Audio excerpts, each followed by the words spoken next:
ಎಷ್ಟೋ ವರ್ಷಗಳ ಹಿಂದೆ ದೂರದಲ್ಲಿ ಒಂದು ಸುಂದರವಾದ ಐಲ್ಯಾಂಡ್ ಇತ್ತು. ಅಲ್ಲಿ ದೊಡ್ಡ ದೊಡ್ಡ ಮರಗಳು, ಕೆರೆಗಳು, ಸಿಹಿಯಾದ ನೀರಿನ ಝರಿಗಳು. ಮತ್ತೆ ಇಲ್ಲಿನ ಒಂದು ವಿಶೇಷತೆ ಹೇಳೋದನ್ನ ಮರ್ತಿದ್ದೆ. ಇಲ್ಲಿನ ವಿಶೇಷತೆ ಏನು ಅಂದರೆ ಇಲ್ಲಿರುವ ಸುಂದರವಾದ ಕಲ್ಲುಗಳು. ಅದೇ ಕಲ್ಲಿಂದ ಸುಂದರವಾದ ಮೂರ್ತಿಗಳನ್ನ ಕೆತ್ತುತ್ತಾ ಇದ್ರು.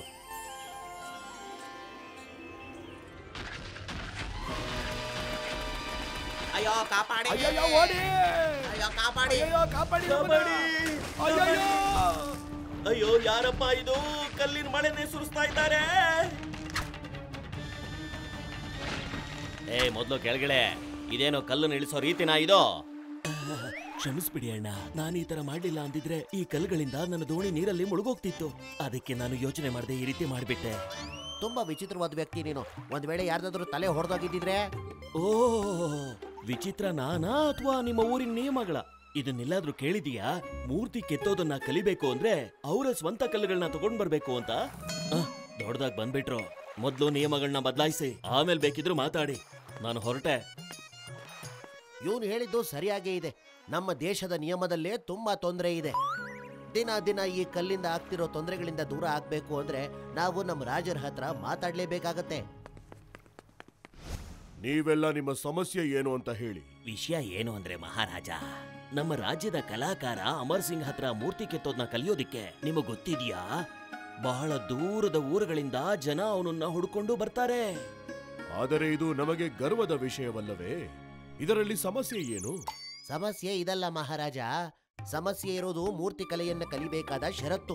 ಆ ಷರತ್ತೇನೆಂದರೆ ಯಾರು ಆ ಕಲೆನ ಕಲಿಬೇಕೋ ಅವರು ತಮ್ಮ ಸ್ವಂತ ಕಲ್ಲನ್ನ ಎತ್ಕೊಂಡ್ ಬರ್ಬೇಕಂತೆ. ಈಗ ಈ ಷರತ್ತಿನಿಂದ ನಮ್ಮ ದಡದಲ್ಲಿ ಕಲ್ಲಿನ ಮೇಲೆ ಕಲ್ಲು ಬೀಳ್ತಾನೆ ಇದೆ. ಅದರಿಂದ ನಮಗೆ ವ್ಯಾಪಾರ ಮಾಡೋದಕ್ಕೆ ತುಂಬಾನೇ ಕಷ್ಟ ಆಗ್ತಿದೆ. ಮಂತ್ರಿ, ನಮ್ಮ ರಾಜ್ಯದಲ್ಲಿ ಕಲ್ಲಿನ ಕೊರತೆ ಇದೆಯೇ? ಕಲೆಗಾರರಿಗೆ ತಾವೇ ಕಲ್ಲು ತರಲು ಹೇಳುತ್ತಿದ್ದಾರೆ. ಇದೇನು ಹೇಳ್ತಿದ್ರ ಮಹಾರಾಜ? ನಮ್ಮ ರಾಜ್ಯದಲ್ಲಿ ಚಿನ್ನ, ಆಭರಣ, ಊಟ, ತಿಂಡಿ, ನಿದ್ರೆ ಯಾವುದಕ್ಕೂ ಕೊರತೆ ಇಲ್ಲ. ಹೀಗಿರುವಾಗ ನಮ್ಮ ರಾಜ್ಯದಲ್ಲಿ ಕಲ್ಲಿನ ಕೊರತೆ ಹೇಗಾಗತ್ತೆ? ಹಾಗಾದರೆ ವಿಷಯವೇನು? ಅಮರಸೇನ್ ಖಂಡಿತವಾಗ್ಲೂ ಏನೋ ಯೋಚನೆ ಮಾಡಿ ಈ ಯೋಜನೆ ತಂದಿರಬೇಕು. ಈಗ ನೀವು ಒಪ್ಪಿಗೆ ಕೊಟ್ರೆ ಅಮರ್ ಸಿಂಗನ್ನ ನಾನು ಇಲ್ಲಿಗೆ ಬರೋದಿಕ್ಕೆ ಈಗ್ಲೇ ಹೇಳಿ ಕಳಿಸ್ತೀನಿ. ಬೇಡ, ಅವನು ರಾಜಶಿಲ್ಪಿ ಅಲ್ಲದೆ ನನ್ನ ಗೆಳೆಯನೂ ಕೂಡ. ಹಾಗಾಗಿ ನನ್ನ ಗೆಳೆಯನನ್ನು ನಾನೇ ಭೇಟಿ ಮಾಡಲು ಹೋಗುತ್ತೇನೆ. ಆಗ ಮಹಾರಾಜ ಹಿಂಬಿಂದು ತನ್ನ ಪ್ರಜೆಗಳನ್ನೆಲ್ಲ ಕರ್ಕೊಂಡು ಅಮರ್ ಸೇನ್ನ ಮೂರ್ತಿ ಪಾಠಶಾಲೆಗೆ ಹೋದ. ಸ್ವಯಂ ಮಹಾರಾಜರೇ ಅಲ್ಲಿಗೆ ಹೋಗಿದ್ದನ್ನ ನೋಡಿ ಅಲ್ಲಿದ್ದ ಜನರೆಲ್ಲ ಯೋಚನೆ ಮಾಡ್ತಾರೆ. ಮತ್ತೆ ಅಮರ್ ಸೇನ್ ಮಹಾರಾಜ ಇಲ್ಲಿಗೆ ಬಂದಿದ್ದ ಕಾರಣ ಏನು ಅಂತ ಕೇಳ್ತಾನೆ. ಆಗ ಮಹಾರಾಜ ಮೂರ್ತಿನ ಕೆತ್ತೋ ಕಲೆನ ಯಾರು ಕಲಿತಾರೋ ಅವರೇ ಸ್ವತಃ ಕಲ್ಲನ್ನ ತರಬೇಕು ಅಂತ ಹೇಳಿದ್ಯಲ್ಲ, ಯಾಕೆ ಅಂತ ಕೇಳ್ತಾನೆ. ಮಹಾರಾಜ, ನಮ್ಮ ರಾಜ್ಯ ತುಂಬಾ ಚಿಕ್ಕದು. ಇಲ್ಲಿನ ಮಣ್ಣು, ಮರ, ಗಿಡಗಳು ಮತ್ತೆ ಇಲ್ಲಿರೋ ಕಲ್ಲು ಎಲ್ಲ ಪ್ರಕೃತಿಯ ಒಂದು ಭಾಗಗಳು. ಪ್ರಕೃತಿ ಎಲ್ಲವನ್ನೂ ಯೋಚನೆ ಮಾಡಿ ಸೃಷ್ಟಿ ಮಾಡಿರುತ್ತೆ ಮಹಾರಾಜ. ಈ ಮಣ್ಣು, ಮರಗಳು, ಗಿಡಗಳು, ಈ ಬಂಡೆಗಳು ಎಲ್ಲವನ್ನು, ಇದರಲ್ಲಿ ಯಾವುದೇ ಒಂದನ್ನ ನಾವು ನಾಶ ಮಾಡಿದ್ರೂ ಆಗ ಪ್ರಕೃತಿಯ ಸಮತೋಲನ ತಪ್ಪುತ್ತೆ. ಆಗ ಇಲ್ಲಿ ಏನು ಉಳ್ಕೊಳ್ಳೋದಿಲ್ಲ. ಏನು ಉಳ್ಕೊಳ್ಳಿಲ್ಲ ಅಂತ ಅಂದ್ಮೇಲೆ ಆಗ ನಾವು ನಮ್ಮ ಮುಂದಿನ ಪೀಳಿಗೆಗೆ ಏನು ಉಳಿಸೋದು?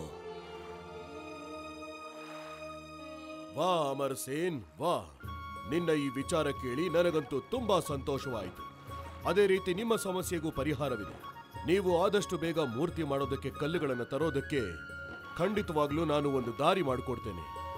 ಅದರಿಂದ ನಿಮ್ಮಗಳಿಗೆ ಯಾವ ತೊಂದರೆನೂ ಆಗೋದಿಲ್ಲ. ಧನ್ಯವಾದ ಮಹಾರಾಜ, ಇದಂತೂ ಬಹಳ ಸಂತೋಷದ ವಿಷಯ. ಮಹಾರಾಜರಿಗೆ ಜಯವಾಗಲಿ, ಮಹಾರಾಜರಿಗೆ ಜಯವಾಗಲಿ. ಎಲ್ರಿಗೂ ಖುಷಿ ಆಯ್ತು. ಮಹಾರಾಜ ಹೇಳಿದ ಹಾಗೆ ಕಲ್ಲನ್ನ ತಗೊಂಡ್ ಬರೋದಿಕ್ಕೆ ತಗೊಂಡ್ ಹೋಗಕ್ಕೆ ಬೇರೆ ದಾರಿನೇ ಮಾಡಿದ್ರು. ಇದರಿಂದ ಅಲ್ಲಿದ್ದ ವ್ಯಾಪಾರಸ್ಥರು ಕೂಡ ತುಂಬಾ ಖುಷಿಯಾದ್ರು. ಕೆಲವು ವರ್ಷಗಳ ನಂತರ ರಾಜ ಹಿಮಬಿಂದುವಿನ ಜಾಗದಲ್ಲಿ ತನ್ನ ಮಗ ರಾಜ್ದೀಪ್ ಸಿಂಹಾಸನದ ಮೇಲೆ ಕೂತ್ಕೊಂಡ. ಆಗ ಎಲ್ಲಾನು ನಿಧಾನವಾಗಿ ಬದಲಾಗ್ತಾ ಬಂತು. ಯಾಕೆಂದ್ರೆ ಮಹಾರಾಜ ಹಿಮಬಿಂದು ಮತ್ತೆ ಅವನ ಮಗ ಯೋಚನೆ ಮಾಡೋದ್ರಲ್ಲಿ ತುಂಬಾನೇ ವ್ಯತ್ಯಾಸ ಇತ್ತು. ಅವನ ಪ್ರತಿ ನಿರ್ಧಾರನೂ ತನ್ನ ಸ್ವಾರ್ಥಕ್ಕಾಗಿ ಇತ್ತು.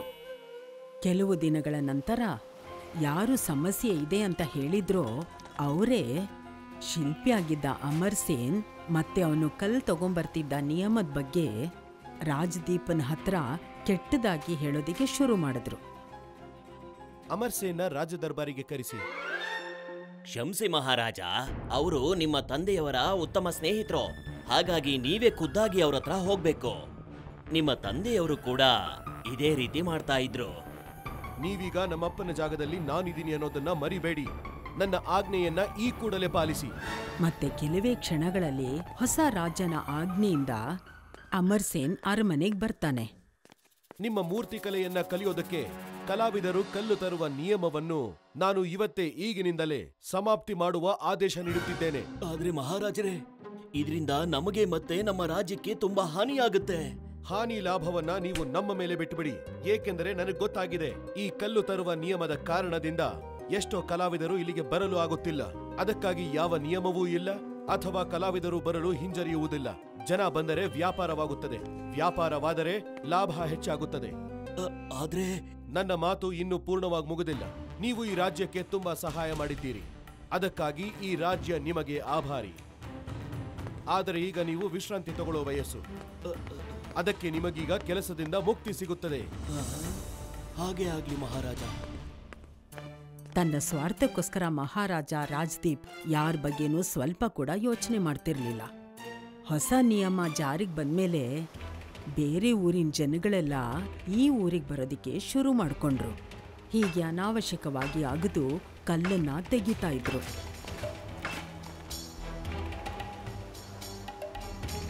ಕಲ್ಲುಗಳನ್ನ ತೆಗೆಯೋದ್ರಿಂದ ಗಿಡ ಮರಗಳೆಲ್ಲ ನಾಶವಾಯಿತು. ಭೂಮಿ ಅಗ್ದಿರೋದ್ರಿಂದ ಹೊಲ ಗದ್ದೆಗಳೆಲ್ಲ ಹಾಳಾಗೋಯ್ತು. ಬಿಸಿಲು ಹೆಚ್ಚಾಯಿತು. ಹೀಗೆ ಬರಡು ಭೂಮಿ ಆಯಿತು. ಈ ಕಾರಣಗಳಿಂದ ನಿಧಾನವಾಗಿ ಜನರೆಲ್ಲ ಈ ಊರನ್ನ ಬಿಟ್ಟು ಬೇರೆ ಕಡೆ ಹೊರಟೋದ್ರು. ಕೆಲವು ದಿನಗಳಾದ ಮೇಲೆ ಈ ಊರಲ್ಲಿ ಮೂರ್ತಿಗಳನ್ನ ಬಿಟ್ರೆ ಬೇರೆ ಏನೂ ಇರಲಿಲ್ಲ. ಈ ವಿಷಯನ ಅಮರ್ ಸೇನ್ ಮಹಾರಾಜ ಹಿಮಬಿಂದುಗೆ ಮೊದಲೇ ಹೇಳಿದ್ದ. ಒಂದ್ ವೇಳೆ ಪ್ರಕೃತಿಯ ಸಂತೋಲನ ಹೆಚ್ಚು ಕಡಿಮೆ ಆದ್ರೆ ಆಗ ಎಲ್ಲವೂ ನಾಶ ಆಗ್ಬಿಡತ್ತೆ ಅಂತ. ಅದೇ ಇವತ್ತು ನಿಜ ಆಗಿರೋದು. ಅದೇ ಕಾರಣದಿಂದ ರಾಜನ ಒಂದೇ ಒಂದು ತಪ್ಪು ನಿರ್ಧಾರದಿಂದ ಸುಂದರವಾಗಿದ್ದ ಊರು ಬರಡು ಭೂಮಿ ಆಗೋಯ್ತು. ಖುಷಿಯಿಂದ ಇದ್ದಿದ್ದ ಜನರೆಲ್ಲ ತಮ್ಮ ತಮ್ಮ ಮನೆ ಮಠಗಳನ್ನೆಲ್ಲ ಬಿಟ್ಟು ಬೇರೆ ಊರಿಗೆ ಹೋಗೋ ಅಂತ ಪರಿಸ್ಥಿತಿ ಬಂದ್ಬಿಡ್ತು. ಅಲ್ಲಿ ರಾಜನ ತಪ್ಪು ಡಿಸಿಷನ್ ಇಂದ ಅವ್ನ್ ರಾಜ್ಯನೇ ಬಿಟ್ಟು ಹೋಗೋ ಆಗಾಯ್ತು. ಇಲ್ಲ ನೋಡಿದ್ರೆ ಉಪ್ಪಿ ಅಂಕಲ್ ತಪ್ಪು ಡಿಸಿಷನ್ ಇಂದ ನಾವ್ ನಮ್ ಟೆಂಟ್ನೇ ಬಿಟ್ಟು ಹೋಗ್ಬೇಕಾಗತ್ತೆ. ಉಪ್ಪಿ ಅಂಕಲ್ ಅಮ್ಮ ಹೇಳಿದ್ರಲ್ವಾ ನದಿ ತೀರದಲ್ಲಿ ಇರೋ ಕಲ್ಲನ್ನ ತೆಗಿಬೇಡಿ ಅಂತ. ಈಗ ನೋಡಿ ನೀರೆಲ್ಲ ಟೆಂಟ್ ಒಳಗಡೆ ಹೋಗ್ತಾ ಇದೆ. ಓ ನೋ, ಸಾರಿ ಅಮ್ಮ. ಅಯ್ಯೋ, ನಾನಿವಾಗ ಮಲಗೋದು ಹೆಂಗೆ ಅಪ್ಪ? ಬಾಬು ಚೀರು ನಡೀರಿ.